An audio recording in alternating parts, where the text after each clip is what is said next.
Bueno, entonces vamos a... ¿Me escuchan? Sí, Se sí. escucha. Sí. Sí. Bien, entonces vamos a ver concretamente cómo hacemos frente al incumplimiento del supuesto de homoceasticidad. Este ejemplo es el que estaba en la teórica de Gerardo, así que ya lo habrán visto. Tenemos que se mide, básicamente se mide plomo en fémures de ratas obtenidas en 4 ambientes. Así que esto es un estudio observacional. Hay un cierto desbalanceo, no tenemos la misma cantidad de datos en todos en los cuatro ambientes, pero básicamente la idea es ver si hay una relación. Acuérdense que acá no vamos a hablar de efectos, sino que si hay una relación entre la concentración de plomo y el gradiente de urbanización, pues estamos partiendo desde espacios verdes, ambientes residenciales y barrios parecidos y riachuelos. Un gradiente de contaminación, mejor dicho, de contaminación ambiental. Fíjense que la cantidad de datos no es constante, ¿no? Acá en el residencial tenemos bastante más. Bueno, ya en esto que es la descriptiva, yo ya me doy cuenta de algo. ¿Qué ven acá? No hay homogeneidad de varianzas. Exacto. Fíjense la dispersión. Acá están los puntitos. Los gráficos están lindos con los puntos, pero miren acá la variación y miren acá la variación. O sea, yo voy a mirar las medias, estamos viendo que el promedio de plomo es más bajo en los espacios verdes y más alto en el riachuelo, en las ratas, ¿no? Eso es en cuanto a la media. Pero además estoy viendo que la varianza es mucho mayor en el riachuelo que en los espacios verdes. Entonces, esto es lo que les decía que está bueno explorar, y yo ya sé que probablemente tenga problemas con Levene. Entonces, acá estamos viendo en este grafiquito, si yo hago una representación de las 4 medias y las 4 varianzas, y como que hay una relación, media-varianza, no son independientes. A mayor media, mayor varianza. ¿Sí? Bueno, eso es algo que nuestro modelo, que estuvimos viendo recién, no tolera. Acá está un poco de estadística descriptiva, y efectivamente, si miramos los desvíos estándar, que es lo que está acá, estamos viendo que tenemos uno con un desvío de 0,59, otro el triple casi, 1,41. Bueno, entonces, esperen un cachín. Acá tenemos modelado, acá en realidad en vez de ANOVA debería ser como modelo de comparación de medias, y estamos proponiendo esto, ¿no? Que tenemos un alfa sub i, que es la distancia de la media general a la media de cada tratamiento. Bueno, si hacemos los análisis, esto es un modelo lineal, así que ponemos el M, plomo, ambiente, y ajustamos, esto hace la ANOVA, y acá, esto es lo que quería que viéramos, los supuestos del modelo, y acá se ve el famoso efecto embudo, ¿no? A mayor media, mayor varianza. En el QQplot también vemos cosas raras, como que todo esto sale. Efectivamente, hecho la prueba de Levene, rechazamos, la prueba de Shapiro, rechazamos. No nos da ni la homoceasticidad ni la normalidad. Dicho esto, les digo que muchas veces la falta de normalidad se da por este problema. O sea, si nosotros arreglamos muchas veces automáticamente se arregla el de la normalidad. Así que vamos a ir por modelar varianzas. Modelar varianzas, vieron que es relativamente sencillo, implica que así como nosotros tenemos un modelo recién de medias, le vamos a agregar a ese modelo una función de varianza. Es decir, que va a ser un modelo que va a tener más parámetros, eso lo entienden todos. O sea, modelar varianza implica agregarle más parámetros al modelo y tener que estimar más parámetros. ¿Por qué? Porque en nuestro modelo clásico, lo que estuvimos viendo hasta ahora, yo estimaba una sola varianza, ¿no? Y decía, todos mis tratamientos tienen la misma varianza, todos los niveles, para cada uno de los niveles de la X, la varianza es la misma. Ahora, esto se cayó, esto era un solo parámetro. En cambio ahora, según la función que hagamos, paso acá, si uso varident, ¿cuántos parámetros relacionados con la varianza voy a tener que estimar? Pregunto a ustedes, en este ejemplo. Uno por categoría sería. Exacto, es decir que vamos a tener que estimar 4 varianzas. ¿Están de acuerdo? Porque ahí ya estamos diciendo heterocedasticidad, por lo tanto cada ambiente tiene una varianza distinta, estimamos 4 varianzas. Antes era una sola. ¿Sí? En principio sí. Si uso una función varEx para modelar la varianza, ¿cuántos parámetros adicionales con respecto a este voy a tener que estimar? ¿Uno? Uno Uno. solo. Uno. Muy bien. ¿Qué cuál es? El delta. El delta. El delta ese. Exactamente, porque esto me va a decir que con este delta yo puedo obtener el valor de la varianza, ¿no? La varianza esta, la original, multiplicado por esta función, me va a dar el valor de la varianza para cada nivel de X. Si uso var power, Uno también. uno adicional. ¿Estos cuántos se suman, no? Acá se sumarían 3, porque ya una varianza la tenía, acá se suma 1, acá se suma 1, y el var fixed, en principio, no usa ninguna covariable, así que con este no tendría que agregar ninguno de los parámetros. ¿Sí? Bueno, entonces, acá están todas las consideraciones, y esto es un poquito para que vean que todo lo que vimos hasta ahora, el supuesto que nosotros estamos proponiendo de homocedasticidad, lo que dice es que media y varianza, perdón, la media y la varianza son independientes. Esto es lo que dice, este es el supuesto de homocedasticidad, que cambia la media y pretendemos que la varianza sea la misma. Este es el supuesto. Y lo que estamos viendo es que eso a veces no se cumple, y por ejemplo en nuestro caso, media y varianza están asociadas de esta manera, o pueden estar asociadas de esta otra manera. Estas son las distintas funciones, ¿no? Si usamos una exponencial, si usamos una potencia, es esto, es modelar la relación media-varianza. Bueno, entonces de estas nos cabe la segunda, y ahora lo que hacen es agregar, vamos a pasar por los distintos modelos y elegir cuál es la que mejor ajusta a nuestros datos, ¿no? Bueno, estoy viendo en el chat que están preguntando por las teóricas. Capaz este PDF tiene algunas diferencias con el de Gerardo, pero se lo subo, no me di cuenta de subir este también, pero ahora termina la clase y le subo este PDF en particular. Bueno, fíjense acá. ¿Qué es lo que hacemos? Tenemos que cambiar de función, porque ya no es un modelo lineal, vamos a usar un modelo lineal generalizado. ¿Por qué? Porque LM, varianzas iguales. Acá vamos a modelar varianzas con esta función de acá, de weights, y con varident le estamos diciendo que queremos una varianza distinta para cada ambiente. La salida es la tradicional, pero fíjense que después va a decir esto, función de varianza, y me va a dar 4 resultados. Bueno, pregunto, el plomo está viniendo en partes por millón, ¿no? Con lo cual la varianza tiene que estar en partes por millón al cuadrado.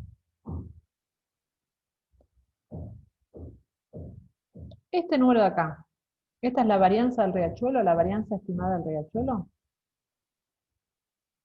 Les pregunto a ustedes. No, es con respecto a espacios verdes. Bien, esto es algo bien de R, ¿no? Esto, digamos, cuando se hizo este paquete se pensó en la función así. Lo van a ver en la práctica, pero ven que a una la va a tomar como de referencia. Espacios verdes es como varianza unitaria. Y todas estas están pensadas en relación a eso. Entonces esto me está diciendo que la varianza del riachuelo es 2,4 veces la varianza de espacios verdes. ¿Se entiende? Es 2 veces y media, 2,4 veces esta de acá. ¿Y cuánto vale la de espacios verdes? Bueno, acá tienen informado un desvío estándar, no es variante, es un desvío estándar, que es el desvío estándar de la referencia. O sea que yo acá tendría que hacer 0,59 al cuadrado y eso multiplicarlo por 2,37. Ah, esperen un cachito. Acá entré en la duda si me está dando desvíos estándar o varianzas. Si esta es la relación entre los desvíos o las varianzas. Creo que desvíos. Sí, Sí, parece que desvíos sí. creo que decía Cueto en la Sí, teoría. porque Sí, acá desvíos. dice varianza. Sí, perdón. Entonces, esto es así.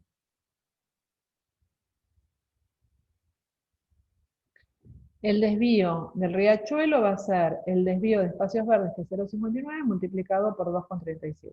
Y va a estar en partes por millón. ¿Sí?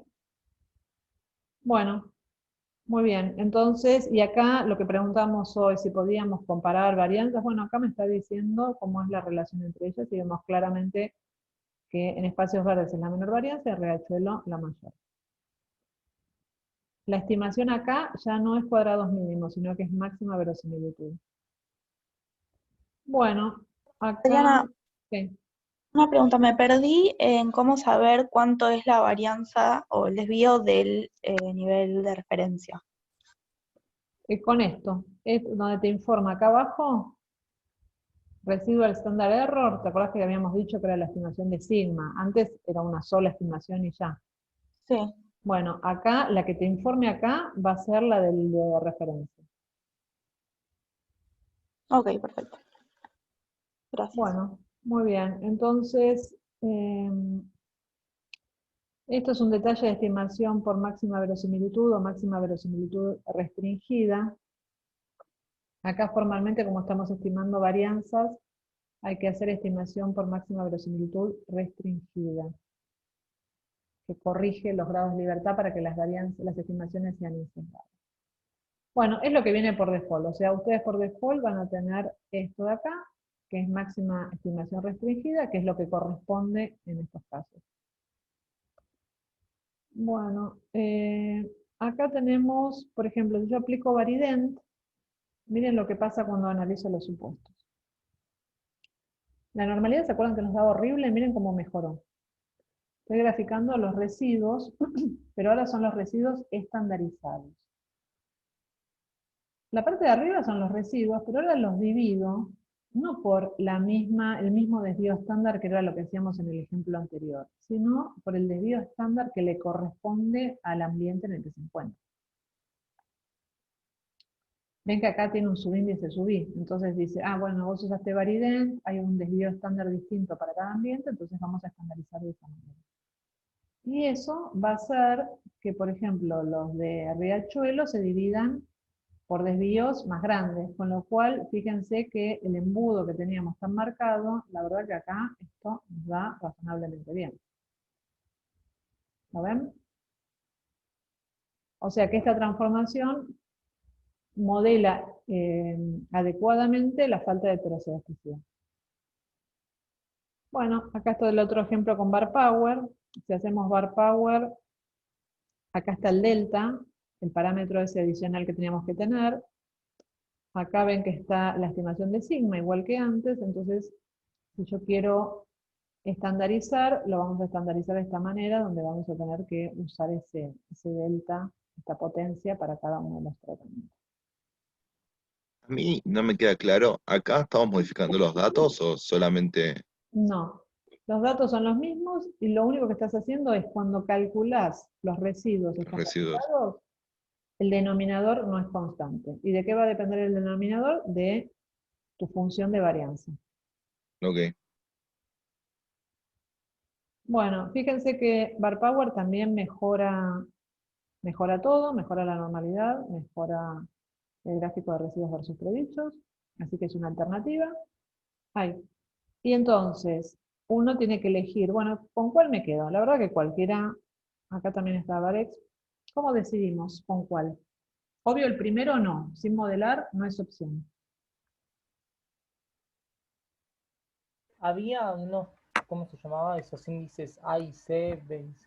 Con los Exacto, criterios de información. exactamente. Eso lo vamos a usar muchísimo, porque ya a partir de la clase que viene vamos a empezar a trabajar con modelos múltiples y, qué sé yo, si el estudio es observacional, yo voy a tener que hacer selección de modelos. Entonces hay no sé, capaz compiten 30 modelos distintos. Yo los necesito rankearlos. Y entonces una herramienta muy útil para seleccionar modelos es esto de los criterios de información. Los criterios de información tienen toda una teoría bastante densa. A ver si les puse, no les puse la cita.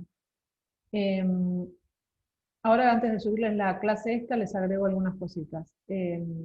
Ahora vamos a ver la cuenta, pero esta es la filosofía. El valor per se del A y C es irrelevante, no importa si me dio 14, si me dio 23, es siempre con fines comparativos. Y de alguna manera, se puede leer el libro de Anderson, ahí está toda la justificación, miden como una especie de distancia entre el modelo que nosotros estamos proponiendo y el verdadero mecanismo que generó los datos. Entonces, ¿qué me va a interesar a mí? ¿Cuál, entre muchos modelos posibles, con cuál me voy a quedar? Con el que tenga la menor distancia. ¿Sí? ¿Me siguen? Entonces, tómenlo como eso, como una media distancia entre la propuesta que yo estoy haciendo y la verdad. Y para calcular esa distancia, vamos a concentrarnos en el A y C, que es el que más vamos a usar. La IC tiene esta fórmula, que parece un chino, ¿no? Pero básicamente lo que tiene esta fórmula son dos patas. Una que tiene en cuenta la verosimilitud. La verosimilitud, ¿se acuerdan que tenía que ver con el ajuste de los datos? O sea, la verosimilitud es una medida de cuán probables son nuestros datos, dados los parámetros que nosotros estamos proponiendo, estimando. Entonces, si mi beta 0 y mi beta 1 valen tanto, ¿cuál es la verosimilitud de mis datos? Entonces, obviamente, modelos más verosímiles van a ser modelos que ajusten mejor. ¿Me siguen? Entonces, yo podría rankear por verosimilitud, que es solamente esta parte, ¿con qué me voy a quedar? Con los modelos más verosímiles. Bueno, acá el ajuste a través de la verosimilitud entra restando. O sea que cuanto más alto sea la verosimilitud, más bajo va a ser este término acá. Y la otra pata de estos criterios de información tienen que ver con la complejidad del modelo.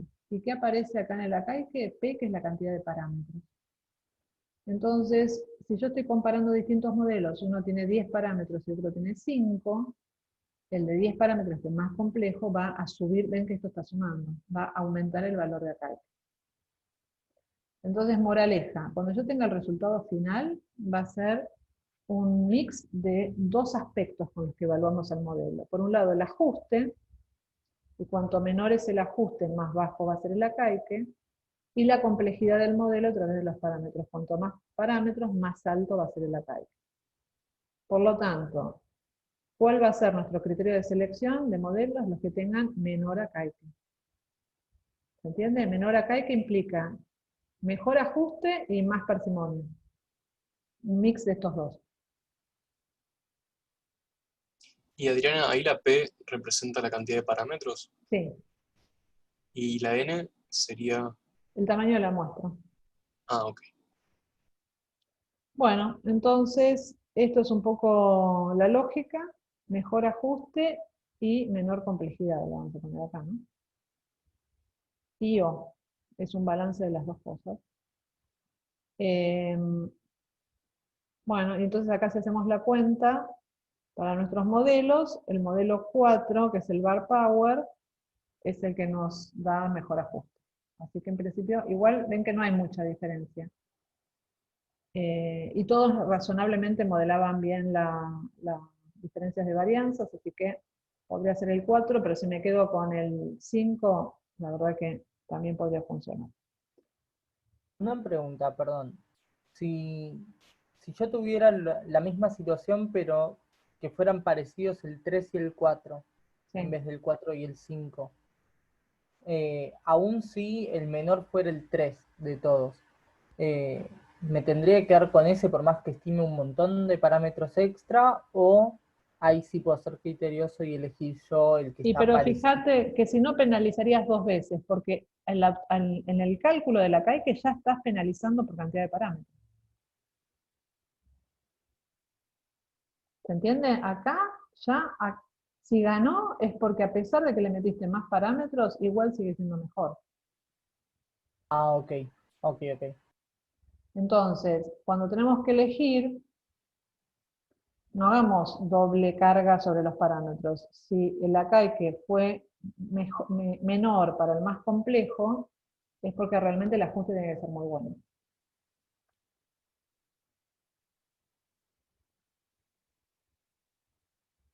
¿Está bien? Sí, gracias. Bueno, genial. Entonces, acá es de nuevo una herramienta que vamos a usar. Ya charlamos otras, podría ser que seleccione modelos por validación cruzada, por ejemplo, cuál es el que tiene la mejor capacidad predictiva, puede ser por R cuadrado, hay distintos criterios, pero este es muy piola porque combina esas dos cosas, ¿no? El R cuadrado capaz se enfoca más en el ajuste, la validación cruzada en la predicción, y este combina ajuste con cantidad de parámetros. Bueno. Esto ya lo habíamos charlado en la primera clase, que era modelar una quali como quanti, y que no estaba bueno. Acá está como ANOVA, y ahora en el ratito que nos queda, quisiera charlar un poquito sobre métodos de comparación. ¿Sí? Modelado de varianza entonces quedó, no sé si tienen alguna duda, pero ahora voy a hablar de comparaciones múltiples.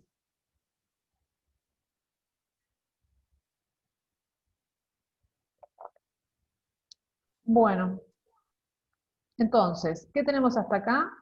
Usamos esta función GLS, que nos permitió modelar varianzas, estimamos, nos quedamos con la función barPower, que nos modeló varianza, y después hacemos la prueba Omnibus, que es el ANOVA, para ver si hay, ¿qué dicen con este P?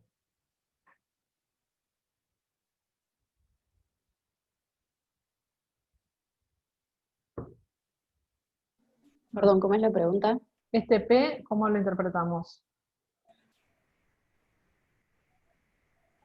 Como que hay evidencia para afirmar que hay una relación entre el ambiente y la concentración media de plomo en las ratas. Perfecto. Y a nivel de, acuérdense que esto, ANOVA, es comparación de medias, ¿no? ¿Qué decimos? ¿Que todas las medias son distintas? Al menos El una. MUDA media. Al menos una media es distinta, pero, o sea, yo mirando este gráfico podría decir, y sí, seguro espacios verdes difiere de Riachuelo. Pero ¿qué pasa con las otras relaciones? No tengo la menor idea. Con lo cual, el abordaje a través de comparación de medias implica que sí o sí, después de esto, si encontramos diferencias, vamos a comparaciones múltiples. ¿Sí?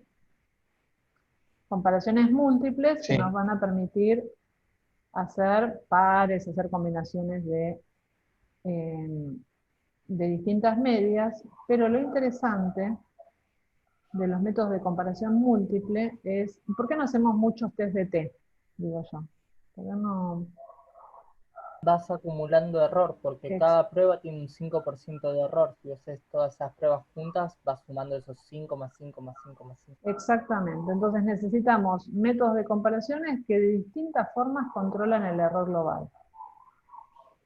Es como que hacemos muchos test de T, pero de alguna forma ajustamos o el nivel de significación o el p-valor.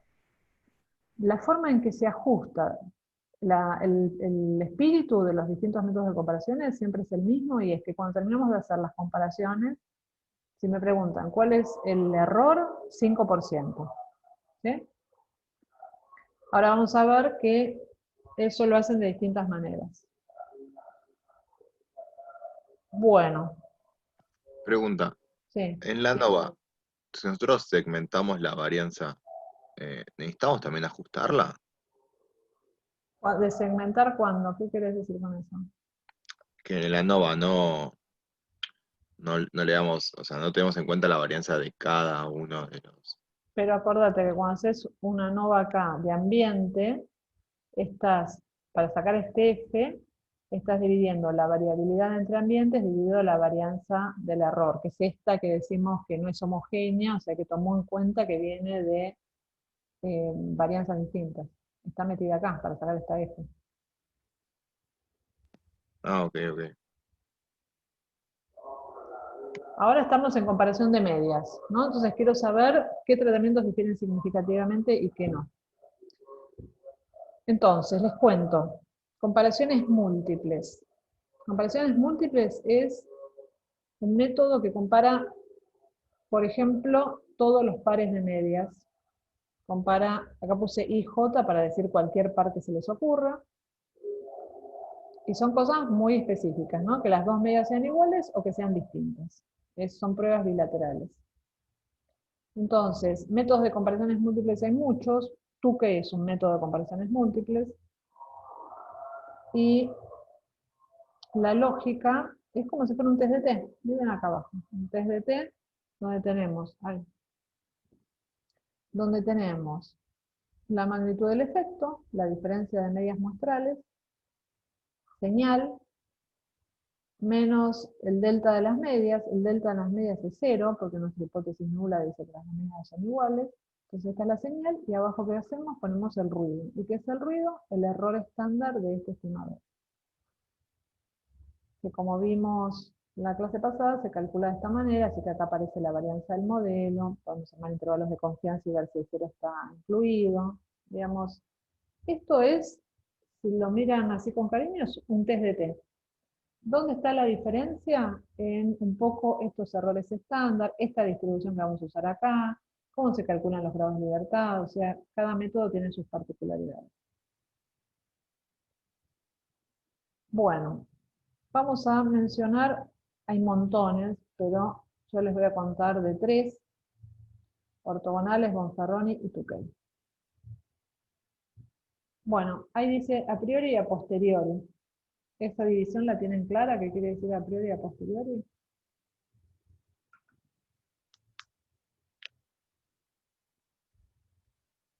Un poco. Bueno, los métodos a priori planeados en general están asociados a preguntas muy específicas. O sea, yo hago una predicción muy específica y voy a querer testear esa predicción. Normalmente en los métodos a priori las comparaciones son pocas y tienen que guardar, sobre todo en el caso de los contrastes ortogonales, ciertas propiedades matemáticas que ahora vamos a ver. Entonces, ya estamos viendo que tiene una limitación. Pero obviamente tienen que estar sustentadas en conocimiento previo, las comparaciones a priori no son para estudios exploratorios, no son para comparaciones masivas de todos contra todos, sino que es para preguntas muy específicas y no cualquier pregunta. Esa es la limitante. Lo bueno es que tienen una altísima sensibilidad, una potencia mucho más alta que los métodos a posteriori. Es decir, que si yo hice pocas preguntas muy específicas y apliqué un método a priori y no encontré diferencias, no los voy a encontrar con ninguna otra técnica. Por eso les puse acá que tienen mayor potencia. Inclusive, puede pasar que aunque la prueba global, el ANOVA, no detecte diferencias, una comparación a priori puede detectarlas. ¿Sí? Entonces esto es como la excelencia, digamos, yo soy bien específica con respecto a lo que quiero preguntar. Ortogonales y Bonferroni. Del otro lado tenemos las comparaciones a posteriori, que se les dice no planeados. Obvio que uno planea y dice, yo quiero comparar todos contra todos, pero eso no lo convierte en un método a priori. Todos contra todos son comparaciones masivas, que pueden ser muchísimas.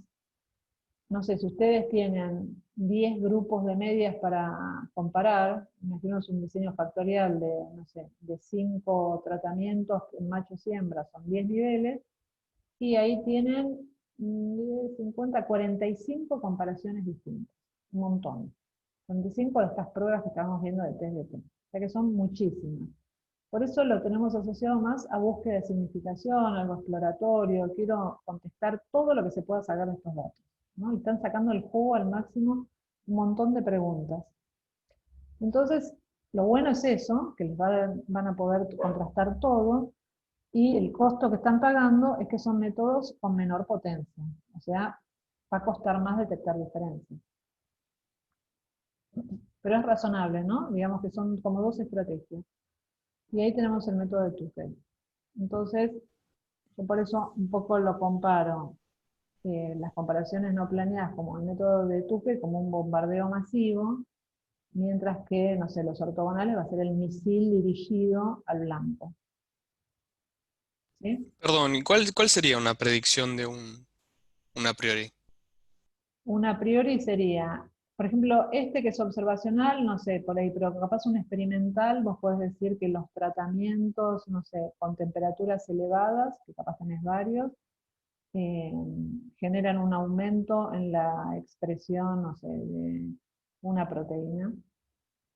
Y entonces, si tenés varios niveles, hay comparaciones que no las vas a hacer.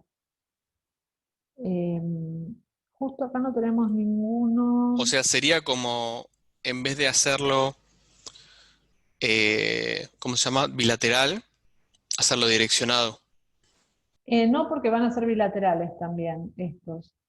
Pero sería, por ejemplo, en este caso, sería que a vos te interese solamente con este diseño contestar si los barrios o los ambientes con mayor nivel de urbanización y de contaminación difieren de los que no. Entonces compararías simplemente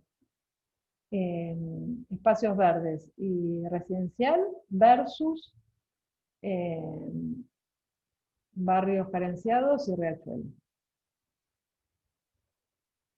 Y Pero capaz además no te permite establecer algún cierto valor también.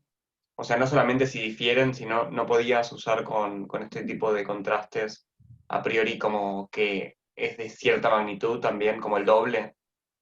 podrías ponerlo a prueba. Normalmente lo que se hace, se podría hacer. Eso tiene que ver con esto, ¿no? El delta de medias. Habitualmente le ponemos 0, que dice que la diferencia entre los dos es nula. Pero capaz vos podrías decir que uno es dos veces el otro. Normalmente eso no es común. Lo que sí se estila es que hagas estos métodos de comparaciones, siempre con 0 acá, pero que después hagas un intervalo de confianza para estimar la magnitud de la diferencia. ¿Sí? Sí. Volviendo al de ortogonales, era que yo propongo, por lo que sé de contaminación, por la bibliografía previa, lo que fuera, que esos dos tipos de ambiente deberían diferir de los otros dos tipos de ambiente. Y, por ejemplo, podría preguntarme, a su vez, si dentro de los más contaminados, proponer que Riachuelo va a tener diferente concentración que barrios carenciados, por ejemplo. No sé. Son dos comparaciones, nada más. Bueno, pero yo también quiero comparar espacios verdes con residenciales. No. Y quiero comparar espacios verdes con barrios con... No. O sea, todas las otras comparaciones que se te pueden ocurrir, no. Solamente esas dos preguntas. Eso es algo para un ortogonal.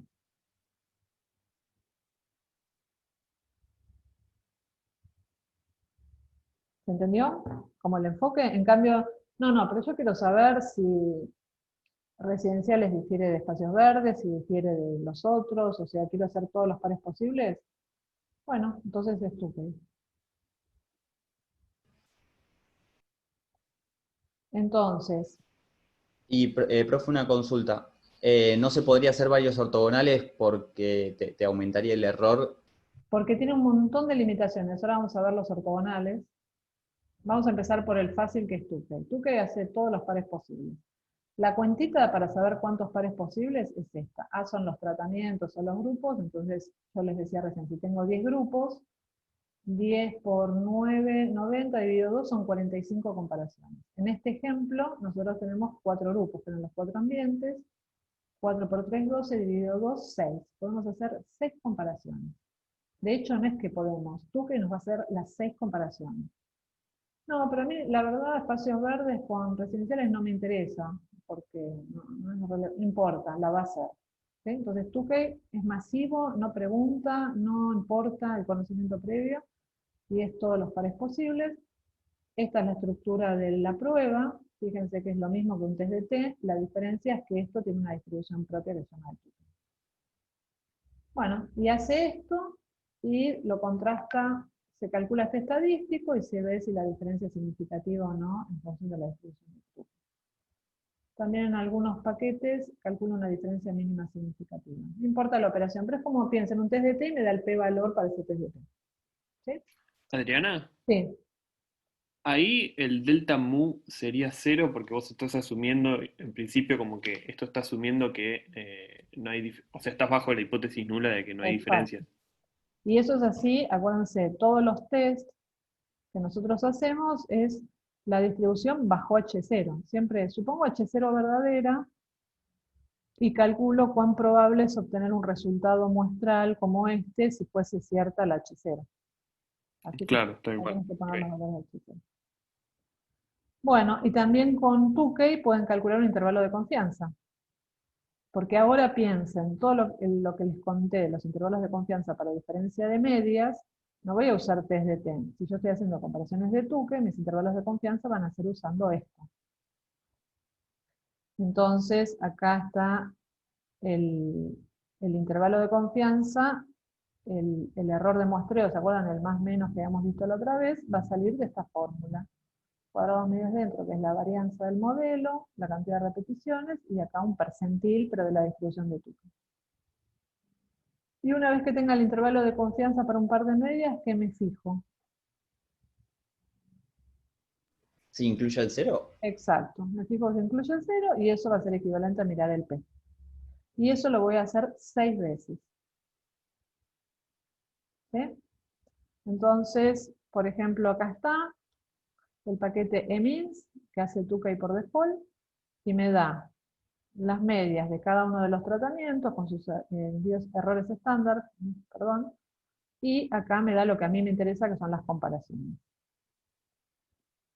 Entonces, fíjense, 1, 2, 3, 4, acá están las 6 comparaciones. Espacios verdes y residencial difieren en 0,65 unidades de plomo, con este error estándar. Acá está el estadístico y esa diferencia, ¿qué dicen? ¿Es significativa o no es significativa? No. No, no No. es. Perdón, no es. No es significativa. Entonces, por ejemplo, si yo a espacios verdes le pongo una a residencial, También. También. ¿se acuerdan la Otra. lógica esta, no? Si la letra es la misma, implica que no detectamos diferencia. Ahora, espacios verdes, esa es esta comparación. Después, espacios verdes con barrios carenciados. ¿Qué dicen? Ahí sí es Sí, significativa. Ahí ven que difieren. Entonces, barrios carenciados le voy a poner una B, pero ahora vamos a chequear estas dos. ¿Qué pasa con estas dos? Residencial y barrios carenciados. Difieren. No difieren. ¿Y entonces cómo hago? Y eso no lo vemos. CS, tipo A elegir ver. otra letra, pero no podrías. En residencial pones una B. Exacto. Acá pongo una B, entonces, miren, estas dos comparten, con lo cual no difieren. ¿Sí? Estas dos comparten, con lo cual no difieren, pero esta y esta difieren. Y ahora vamos, espacios verdes con riachuelo. Es significativa, así que esto no va a ser A. Residencial con riachuelo. Difieren. También significativa. Difieren, entonces esto tampoco puede ser B. ¿Se entiende? Pues si le pongo B quiere decir que no difiere con esto. Y carenciados con riachuelo. También Tendría que una difieren. C. Exacto, entonces esta le va una C. ¿Se entendió? Entonces, la que nos quedó medio indecisa es esta. Probablemente por el tema, ven que tiene mucha varianza, está acá. Nos quedó indecisa, pero lo que vamos a tener es claramente las otras tres bien compartimentos estancos, ¿no? Espacios verdes, seguro que tiene menos concentración que carenciados y que riachuelo, y está dudoso que pasa con residencial. Y riachuelo es la que tiene más contaminación de todas, el fémur de las ratas.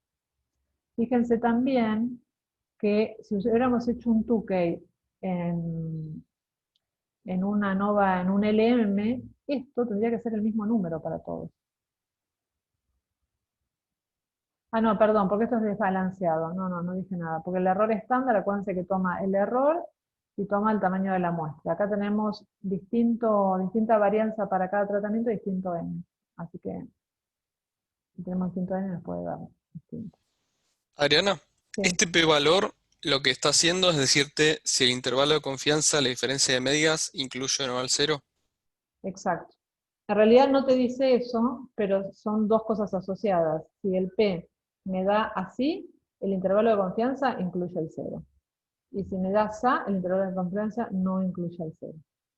A ver si les pedí los intervalos. Acá está. ¿eh?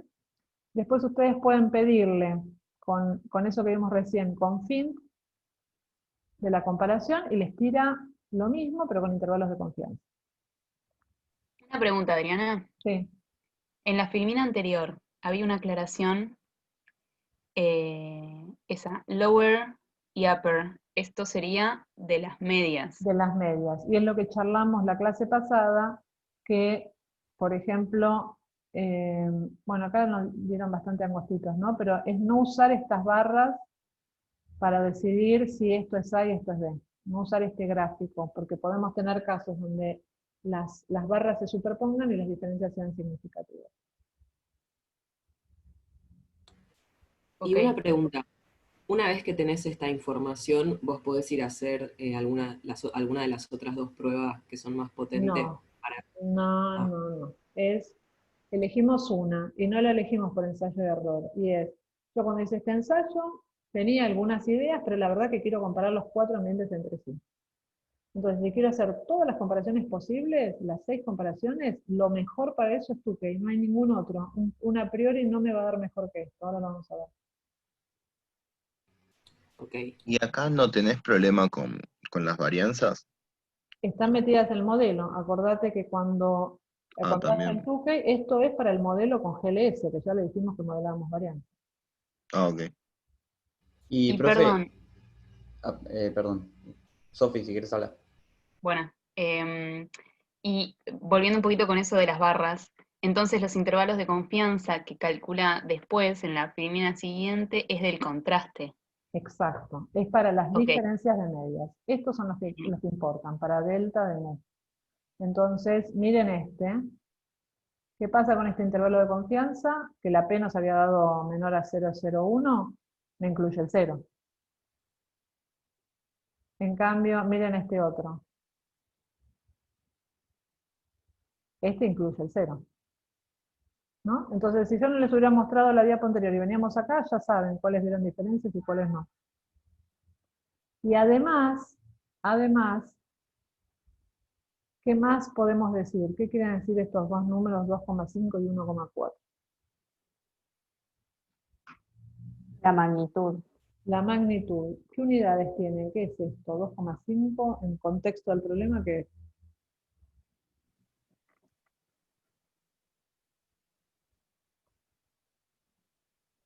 En unidades de concentración de plomo. Exacto, o sea que todos estos son partes por millón.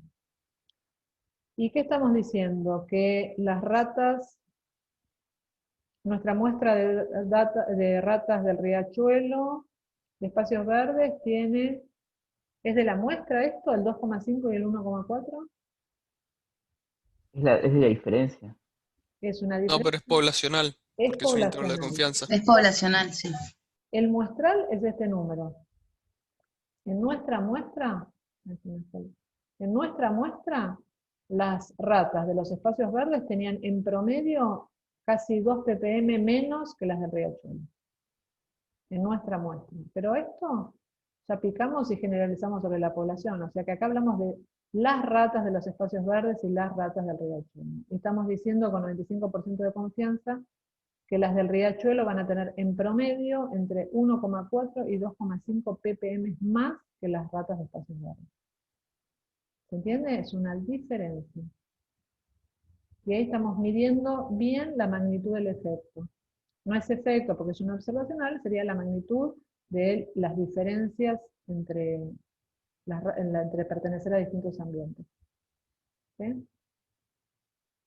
Bueno, eso está escrito de abajo. Sí. Profe, una consulta.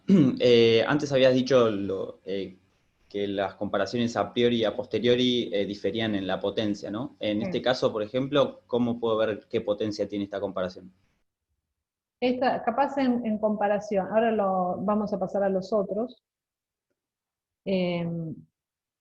Para sacar la potencia hay cuentitas que se pueden hacer, pero digamos, ya hay bastante bibliografía que te dice que de todos los métodos a posteriori que hay muchos, este es uno, pero hay una lista larga, haciendo simulaciones se ve que Tukey es el que tiene la mejor potencia, la mayor potencia.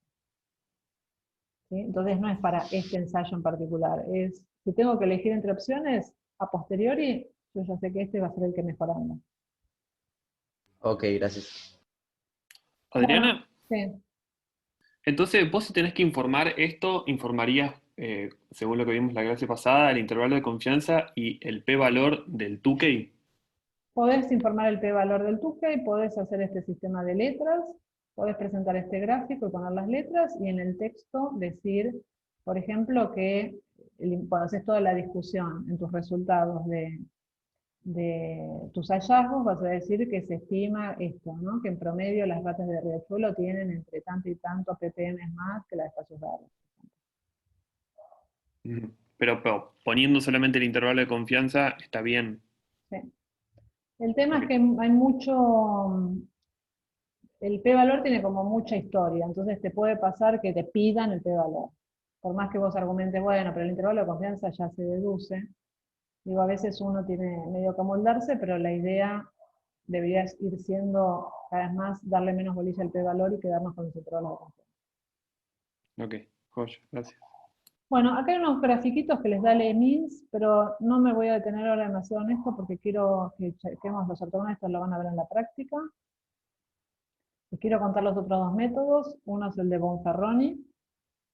Y el Bonferroni lo que hace es, para mantener el alfa global, es como cambiar el alfa, a ver si se entiende. Yo tenía un alfa, quiero que el alfa para todas las comparaciones sea del 5%, ¿no? Pero voy a hacer 6 comparaciones. El Bonferroni es como un test de T. Es un test de T. Pero como yo voy a hacer 6 comparaciones, entonces, si cada una es lo que charlamos hoy, tiene 5%, al final tengo un montón. Entonces, ¿qué hago? Le bajo el alfa a cada comparación. Es así de guaso, o sea, al alfa lo divido por la cantidad de comparaciones, acá sería 6, y es como el alfa corregido, ¿no? Dividido 6, me va a dar un poco menos del 1%, pero pongamos aproximadamente 0,01. Entonces, ¿qué quiere decir? Que para que algo sea significativo, para que una prueba sea significativa, su P tiene que ser menor a este alfa corregido. O lo que es lo mismo, ¿se entiende la lógica? Entonces, cuando termino de hacer todas las comparaciones, mi alfa general es el que yo quería, del 5%. Es así de sencillo. Lo que se hace, en vez de corregir el alfa, que sería medio plomo, es corregir el valor P. Se hace como un P corregido. Y lo que se hace es, al valor P del test de T, multiplicarlo por la cantidad de comparaciones. Entonces, fíjense, acá no cambiaron los resultados, pero quiero que miremos estos p-valores de Bonferroni con estos de acá. ¿Ven? Tukey me daba un p de 0,10 acá en esta comparación. Y Bonferroni me da un p de 0,14. ¿Se entiende? Es como que los p son menos significativos, son más altos. Es un test, si yo hago muchas comparaciones, que es lo que estoy haciendo acá, es peor que hacer un Tukey. Entonces, este método de Bonferroni... Perdón, déjame cerrar una acá cosita. sería... Ah, sí, sí, fue. Una cosita, el método de Bonferroni, si lo van a hacer para hacer todas las comparaciones posibles, no lo hagan porque la penalización que hace es brutal. Entonces, en ese sentido, conviene hacer un test de Tukey, si quieren hacer todas las comparaciones. Ahora, si vamos a hacer 1 o 2 comparaciones, el impacto es, digamos, vamos a hacer una prueba mejor que un Tukey, en cuanto a potencia. Sí, ¿quién quería preguntar? ¿Micaela? Sí, Eso sería que es más conservado, se dice que cuando le bajás el nivel de Más significancia. conservador quiere decir que rechaza menos. Claro. Y más liberal que rechaza más, ¿no? Rechaza más. Rechaza más, para nosotros tiene más potencia. Rechaza menos, menos potencia. Sería como la capacidad para detectar efectos, para detectar diferencias. Entonces, si Bonferroni lo usás masivamente, el bombardeo masivo, no, la verdad que es malo en ese sentido. Eso sería porque no vas a ver diferencias cuando capaz sí las hay. Claro, con un Tuque capaz detectarías las diferencias y no las ves. Gracias. Bueno, entonces es Bonferroni, y el último, que es la excelencia, son las comparaciones ortogonales. Y las comparaciones ortogonales son, de nuevo, funcionan cuando son pocas, porque de hecho ni siquiera nos podemos preguntar lo que no se nos ocurra. Las comparaciones ortogonales tienen que cumplir una serie de requisitos. Una es que hay un máximo, porque se basa en la descomposición de la suma de cuadrados, entonces es el número de grupos menos 1. Entonces acá tenía 4 ambientes. ¿Esto qué quiere decir? Que solamente puedo hacer 3 comparaciones. No, pero yo quiero comparar, no, 3 comparaciones, máximo, ¿no? A lo sumo 3 comparaciones.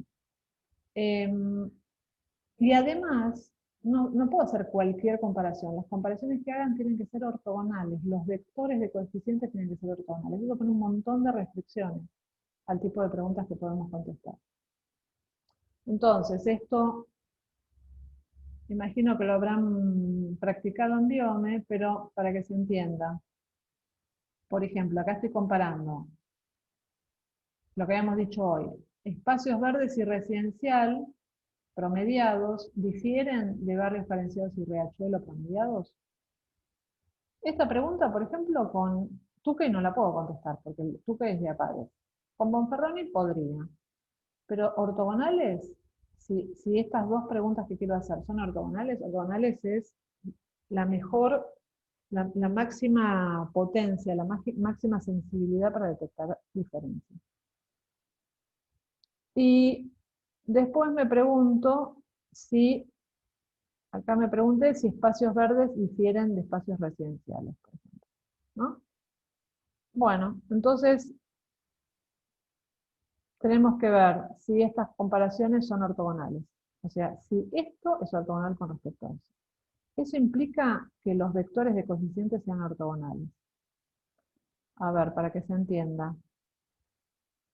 Yo decir que estas dos cosas son iguales es lo mismo decir que la diferencia es de 0. ¿Están de acuerdo con esto? Sí. Y ahora lo que tenemos que ver es por qué coeficiente está multiplicado cada una de las medias. La media de espacios verdes está multiplicada por un medio. ¿Están de acuerdo? Entonces yo acá tengo un medio. La de residenciales también es un medio. La de barrios carenciados, Menos un medio. Menos un medio. Menos un medio. exacto. Y la de riachuelo, Menos un medio. menos un medio. Bueno, obviamente toda esta la suma me tiene que dar 0, ¿no? Y está bien. Bueno, bárbaro. Ahora hagamos lo mismo para esta otra comparación, espacios verdes y residenciales. La media de espacios verdes, mírenlo acá. ¿Por cuánto está? ¿Cuál es su coeficiente? 1. 1, y esta residenciales, menos 1, ¿no? Y entonces esto vale 0 y 0. No aparecen las otras medias, así que su coeficiente es 0, la suma es 0. Bárbaro.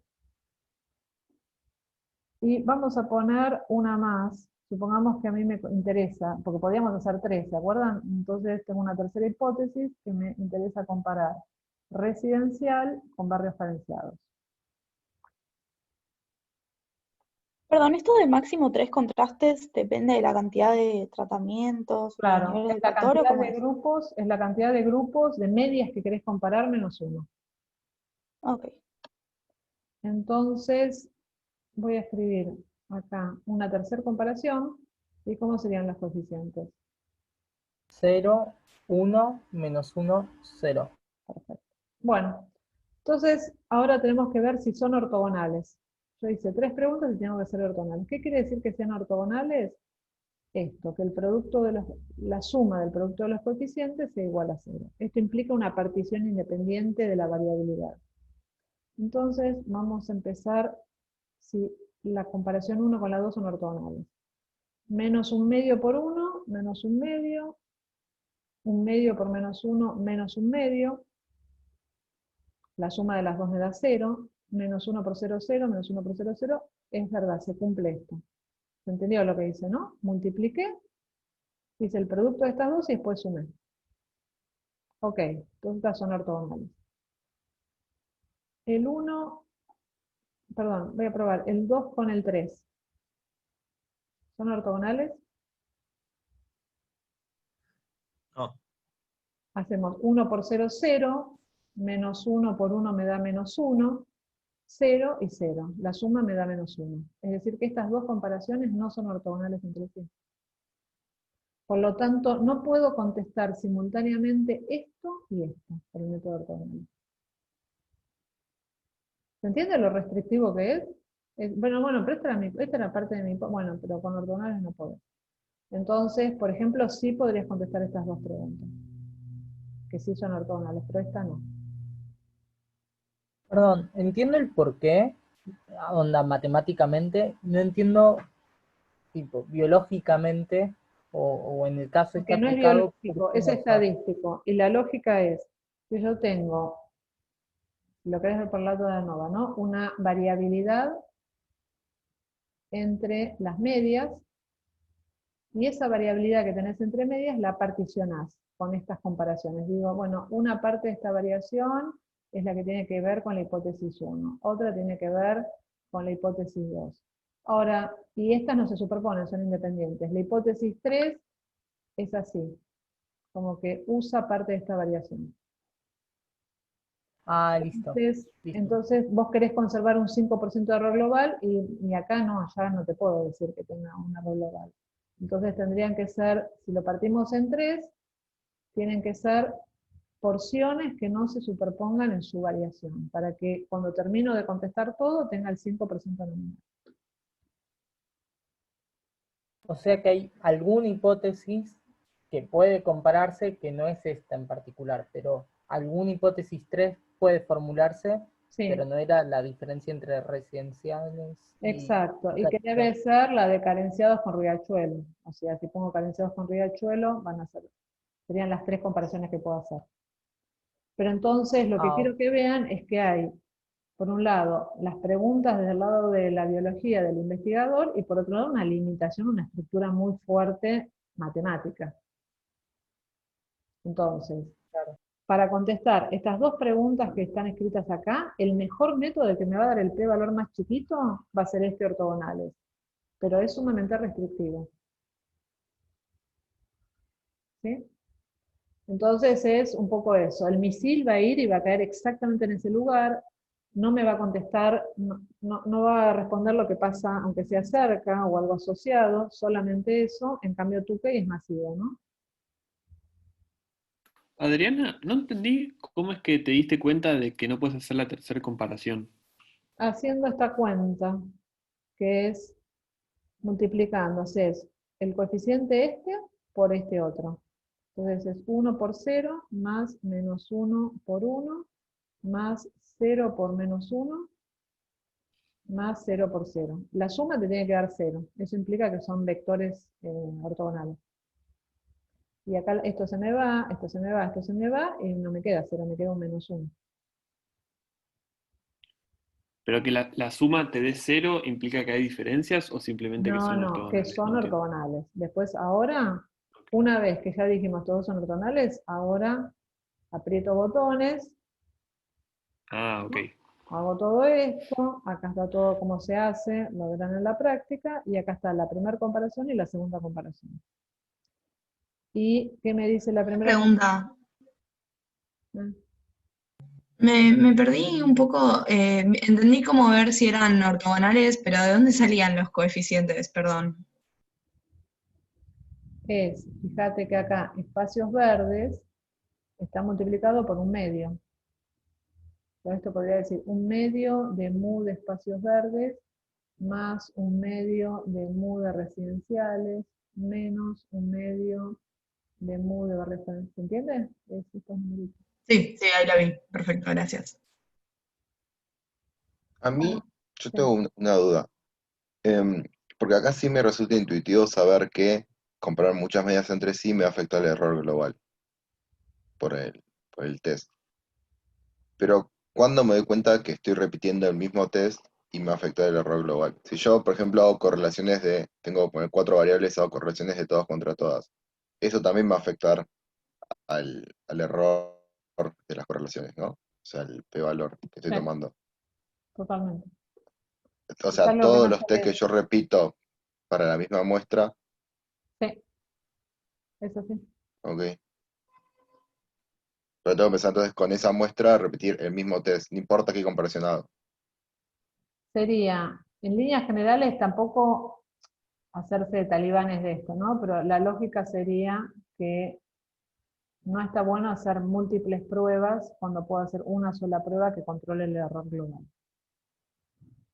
Entonces, en vez de hacer muchos test de T crudos sin ningún tipo de ajuste, vas a hacer un test de T pero con el ajuste de Gonzarroni, ¿no? Y vas a Claro, controlar el error. Y a veces pero pasa, extendiendo esta lógica, que nosotros hacemos un experimento y medimos distintas variables de respuesta.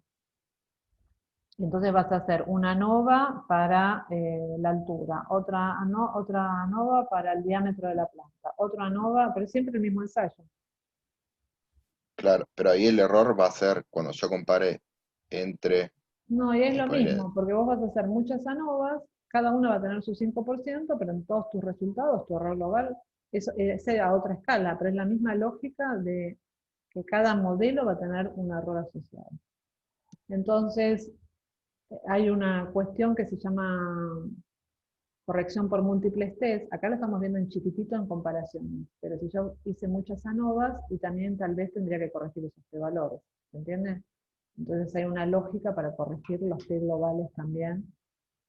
Se usa mucho, no sé, en todo lo que es genómica, vos tenés 30 pacientes y le mediste 5.000 genes, y querés comparar, tenés 30 pacientes, 15 sanos y 15 enfermos, y querés comparar niveles de expresión de los 30.000 genes. ¿Cuál es el error? Si hago 30.000 test de T, ¿no? 30.000 ANOVAs, ¿cuál es el error global que tengo? La tasa de falsos positivos. ¿Es 5%? Entonces no, de ahí hecho ahí tenés un montón de falsos positivos. es reguazo. Si yo no hago ningún tipo de control, voy a encontrar un montón de variables que difieren. Es como hacer muchas ANOVAs y voy a concluir, no sé, que hay un montón, che, mira, esto se expresa más en los sanos, esto menos en los enfermos, pero va a estar plagado de falsos positivos, porque voy a tener una tasa de falsos positivos seguro mucho mayor al 5%. Entonces Claro, ahí también la estadística responde y hay métodos para, de esta misma lógica, de cómo mantener, pero ya no a nivel de comparaciones, sino a nivel de variables, ¿no? Cuando hago muchos test para distintas variables.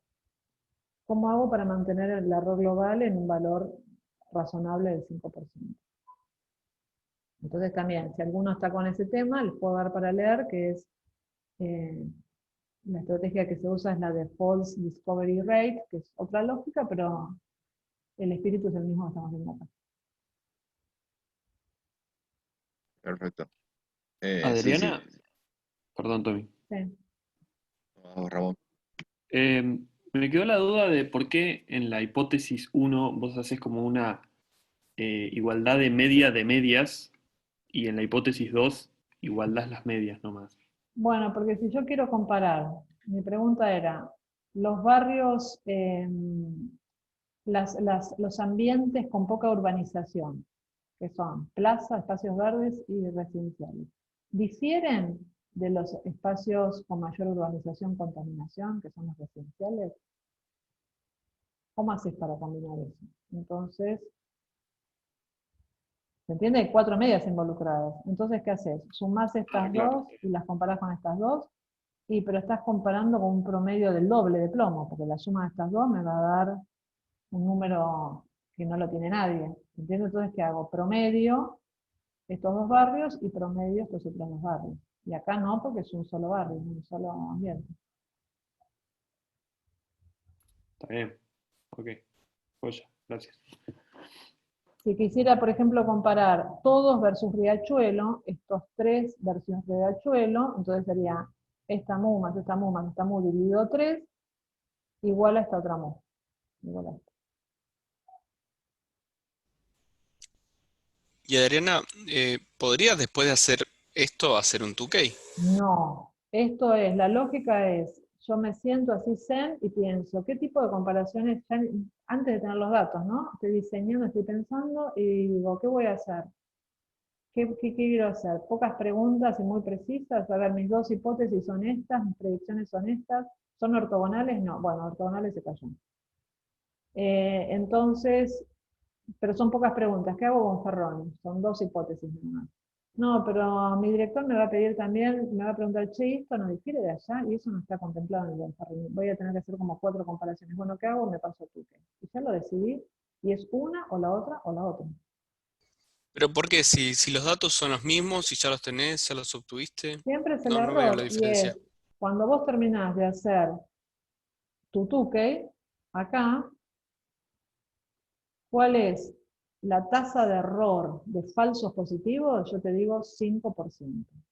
Y si vos sobre esto haces un Bonferroni, el de Bonferroni viene con su error. Y si haces un ortogonal, también tiene su error. Entonces es todo esto que estamos discutiendo, que nosotros vamos a hacer estadística para mantener un valor, una tasa de falsos positivos razonable. Pero hay algo que no estoy entendiendo, porque vos no le haces nada a los datos con esto, Pero estás sacando ¿o sí? conclusiones. A los datos no, obvio, no. Pero cuando vos haces todas estas pruebas, esta es como la base, la esencia de la estadística. Cuando yo hago inferencia, concluyo sobre la población, pero soy prudente porque sé que existe esto. Y esto es una probabilidad que estemos charlando, que fijamos a priori, de mandar fruta, de decir que hay diferencias cuando no las hay. Y yo quiero que sea esto, porque sé que este es un error que no quiero cometer. Si vos haces un montón de métodos sobre los mismos datos, cada conclusión que saques, este set de conclusiones tiene un 5%. El de Bonferroni otro 5, y el otro 5, ¿y cuál es tu tasa de falso positivo? No es 5%. Y, profe, una pregunta. Si vos haces 2 muestreos, o sea, vos primero haces un muestreo y haces Bonferroni, y después te quedaste con ganas de hacer un 2K, ¿podés hacer otro muestreo y hacer un 2K y relacionarlos? Esto sería, a ver, hiciste un Bonferroni porque tenés pocas preguntas. Ok, sí. Y capaz, cuando viste los resultados, dijiste, no, pero en realidad aparecen cosas interesantes y yo no quiero quedarme solamente con estas preguntas. Entonces tirás al diablo Bonferroni y haces tú que ahí con esos datos. Perdón, lo que nos estás diciendo de alguna manera es que no te podés poner a jugar con un montón de hipótesis al mismo tiempo. Tenés que decidir qué querés hacer y sacar unas conclusiones y quedarte con eso y ya está. Como que no tiene sentido si no llegás a las conclusiones que te interesaban o que vos querías decir, bueno, ahora voy a hacer otra cosa. Ahora voy a como trampa. exprimir los datos, voy a hacer trampa, voy a hacer un método para que encuentre esa diferencia. Digamos, los métodos funcionan para que honestamente uno con criterio haga uso racional de ellos. Si hacemos uso racional de los métodos de comparaciones, sabemos que es una herramienta que nos va a dar un 5% de tasa de error, de rechazar injustamente H0. Y bueno, y es eso, así de simple, y después usarlo criteriosamente. Entonces, en principio, si uno tiene pocas hipótesis y pocas predicciones muy fuertes, y tal vez no quiere hacer Tuque. Y está bien, pero después pasaron los datos y aparecieron cosas interesantes, y bueno, me bajo a Tuque, y no pasa nada porque Tuque va a ser menos potente que esas poquitas cosas que yo quise hacer. Entonces, reemplazo un método con el otro, pero lo que seguro que no es parte de los datos analizarlos con un método, otra parte con otro. Eso seguro que no. Digamos, lo pueden hacer, obvio, pero no, las probabilidades de meter la pata no van a ser las que ustedes al menos declaran. Perdón que insista con el tema, pero, por ejemplo, hago Bonferroni, no detecto diferencias, hago Tuque porque descubrí que me quiero hacer más preguntas, y veo que sí hay diferencias. Voy No, a ¿te puede chequear el pasar eso? A ver, con todo lo que charlamos. Si hiciste Bonferroni y no encontraste diferencias. Y no es que era más conservador y entonces era más probable que no, o sea, corrías más riesgo de que no encuentres diferencias. El que es, perdón, mira esto, todos los planeados tienen más sensibilidad y más potencia. Yo lo que dije es que si Bonferroni lo usás para hacer búsqueda de significación, ahí olvídate, sí, se te cayó todo, pero Bonferroni, si lo usás para hacer pocas comparaciones, que es para lo que fue pensado, esto seguro que va a ser más potente, con lo cual, si con Bonferroni hiciste dos hipótesis, y con Bonferroni no encontraste diferencias, olvídate, con Tukey seguro no vas a encontrar diferencias. Claro, está bien, sí. ¿Estamos? Sí. Bueno, entonces, un poco es esto.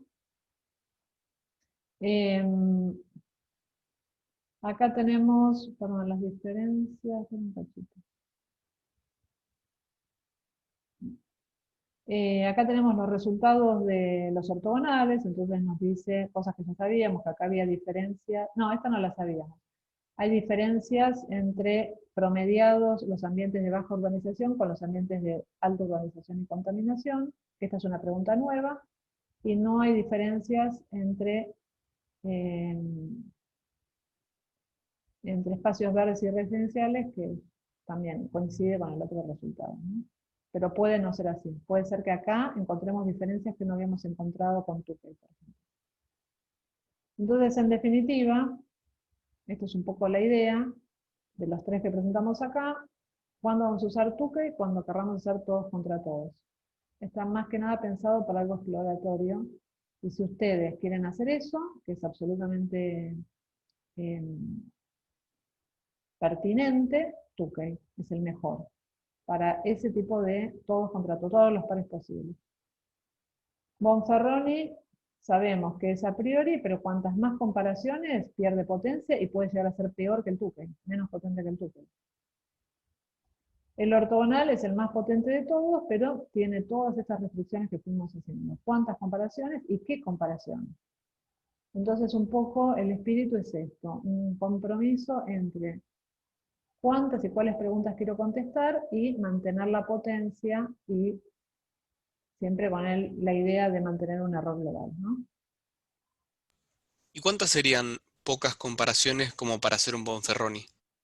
Y fíjate que acá podías hacer en total 6 comparaciones, ¿no? Eso era con Tukey. Y cuando hacías 6 comparaciones con Bonferroni te daba peor que el Tukey, los P más altos.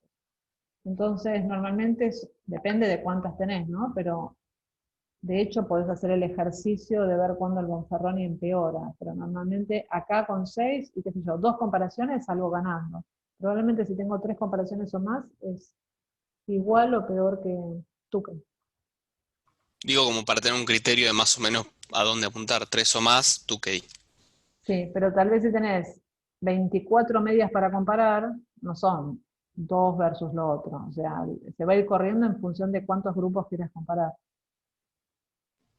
Ah, ok, es un asunto porcentual. Sí. Bueno, entonces esto es un poco para que lo mastiquen. Esto sería un poco, creo que acá terminamos, sí. Un poco la discusión acerca de los métodos de comparaciones. Y esta discusión que me parece pertinente con respecto a los cuidados que tenemos que tener a la hora de usar la estadística, ¿no? Todo esto funciona si la usamos no desde el ensayo de error, de ir probando un montón de cosas y quedarnos con la que más nos guste, que dé mejor a lo que nosotros esperamos, sino pensar racionalmente. Después uno puede hacer ajustes en función de algunas decisiones, pero como propuesta secundaria, no como inicialmente movemos las cosas hasta lograr el resultado que queremos, ¿no? Ese es un poco el criterio. Bueno, hoy nos recontrapasamos de la hora. Perdón. Pero estuvo buena. Bueno, más vale así. Bueno, chicos, voy a iban a abrir un foro de teóricas para que si quedaron dudas con respecto a lo que estamos viendo acá, lo puedan expresar en los foros y está piola si todos vemos de qué se trata e inclusive pueden interactuar entre ustedes. ¿Sí? Profe, si puede, ¿podría subir el PDF este de la clase? Dale. Sí, le voy a Muchísimas hacer estos gracias. arreglitos y lo subo. Dale, gracias. Buenísimo. Bueno, Adriana, el sí. trabajo de criterios de información era Anderson, Sí. ¿qué año? Ahora le pongo la cita. Ah, buenísimo, Es un muchas libro, gracias. Es un libro, hay algunos papers más cortitos, pero Anderson es un bodoque. Buenísimo. Bueno, Chao, gracias. nos vemos. Y Adriana, si tenés lo de genómica Sí, que comentaste, si lo dale, podés pasar, genial. gracias. Si hay algún apunte de máxima verosimilitud, porque sé que lo estuvieron viendo más recientemente en Biome. Bueno, pueden pasar dos cosas. Les puedo pegar la teórica de Gerardo donde explica máxima verosimilitud. Sí, por favor, sí. Vale. Bueno, me anoto todo lo que me Adriana, dijiste. ¿Qué más? Gracias. ¿te puedo molestar con algo nada que ver con el tema de esta clase? Sí. ¿Algo más de esta clase? Si no paro la No tiene nada que ver con esto. ¿Alguien más? Bueno, espera.